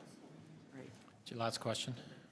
So through you, Mr. Chair, certainly I can't think of any service level we have in response to a service request that's weeks long. The reality may be if we're seeing a very large volume of those calls in addition to other calls that would be going to the same staff, that certainly should not be the messaging that's being shared. So I'll beg your indulgence. Let us have a look at what the actual experience is as far as volume of calls and then our resulting response times, and we can certainly get that back to you. Okay, because the number's pretty consistent that we're hearing when people are calling us about the response they're getting from 311, and that it's weeks until an investigation can take place. Thank you, Councillor. So through the chair, Councillor, I will look at that with 311 also. Okay. Okay. Any other questions? Overall questions? Okay, seeing none. I've got a second round of questions. If I had questions of the accountability officers overall as well. Does the committee want to entertain a second round? Well. Okay, Councillor Layton. Thank you. And if you'd like to, yes, please. Yeah. The questions were about the new and enhanced funding. I sort of understood what it was for, I believe, the Integrity Commissioner. This was about legal investigative work, correct? Yes, that's correct. And what, if we didn't fund it, how would that change your work plan? Can you try to make it as real as possible, please? Okay, so the reason that I'm asking for enhanced investigative and legal support is really because of the new jurisdiction that the office has under the Municipal Conflict of Interest Act and the City of Toronto Act. So starting March 1st, my office will be responsible for providing comprehensive advice under the Municipal Conflict of Interest Act and receiving complaints under the Municipal Conflict of Interest Act. I have 180 days to complete those investigations. That's a standard my office currently cannot meet, so I will be failing to meet the statutory minimum requirement without additional resources. What happens if you can't meet the statutory requirement? It will mean that the accountability framework that we have in place in Toronto is failing to meet the standard, and it will give citizens will mean that citizens have tried to deal with the solution locally and have failed to, and will have to go to court to pursue the same right that they could have pursued. Sorry, so I don't understand. What would the court challenge be? So a person can make a Municipal Conflict of Interest Act complaint under the new legislation first to my office, and if I fail to complete it within 180 days, then they can go to court to make the same complaint. And so that will be their only remedy if I'm unable to complete it within the time frame. And who's responsible for going to court then? Is it the... At the end of the 180 days or whenever my investigation is concluded, then I would have the ability to go to court to bring forward an application, which is another reason why there's an enhanced need for legal and investigative services, because I would have to have enough money to bring an application to court in the appropriate cases. Right now, my external legal budget is around $10,000. I exceed that budget every year. I've been able to manage through vacancies because I've had vacancies in the office, but I will not be able to do the job as envisioned by the statute without the additional resources. So then the applicant, whoever the member of the public, would bring a charge in court against a member of council directly or against the city?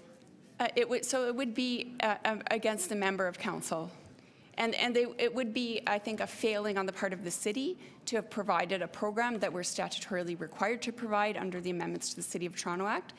Every municipality in Ontario now has this obligation to provide this right to citizens to have an accessible way to make complaints and not to have to go to court on their own accord. So I'm more concerned about this, not that I'm not concerned that we're limiting access to bring an appeal or bring a concern forward, but if the public were to bring forward a direct legal challenge to any member, who would pay the legal expenses for that member? So that, through the chair, that is a question that I think is still, that needs to be answered. It's not going to be something from my office's budget. Yeah. In the event that your investigation would find that the member was not at fault, how would that impact a legal challenge? Presumably the member of the public has the ability to bring a legal challenge despite your findings? Yes, that's true, yeah. So if someone was to bring a challenge to you, bring a charge to Complaint, you. yeah. A complaint, thank you. And then you find that the complaint was unwarranted, you would have done the investigative work. How do you think that report, or do you think that report would have any weight at a court challenge if the complainant were to pursue it further? Absolutely. So through the chair, yes, I think that is the overall point of the new scheme, is that commissioners at a first level can do investigations and make findings, and if there's not enough reason to go to court, they won't go to court, and the court would consider that. And I think there would, and we don't know for sure, but I anticipate the court will be deferential to the local commissioner's good judgment in response to complaints. And because you will have done an investigation, could present that to them. That's right. On either to bring it forward or to stop it. To stop it. Yeah. So in fact, by doing this, and I hate to make it sound so self-serving, we may actually be doing a disservice to ourselves as councillors in that we expose ourselves to potential litigation because we're not allowing you to do your job. Through the chair, I see that perspective, but I think my bigger concern is that the City of Toronto has really been a leader in the field of ethics and integrity, and in particular in integrity commissioners. The City of Toronto was the first city to have one, and I think if we're unable to meet these minimum standards, we will really be a step back. So I was going to very quickly, and I'm sorry because I've used my last 5 minutes, but perhaps Councillor Carroll can continue this on, is what does, if we impact or delete the service improvement to the other accountability officers, what does that mean to your work plan? And that's my time.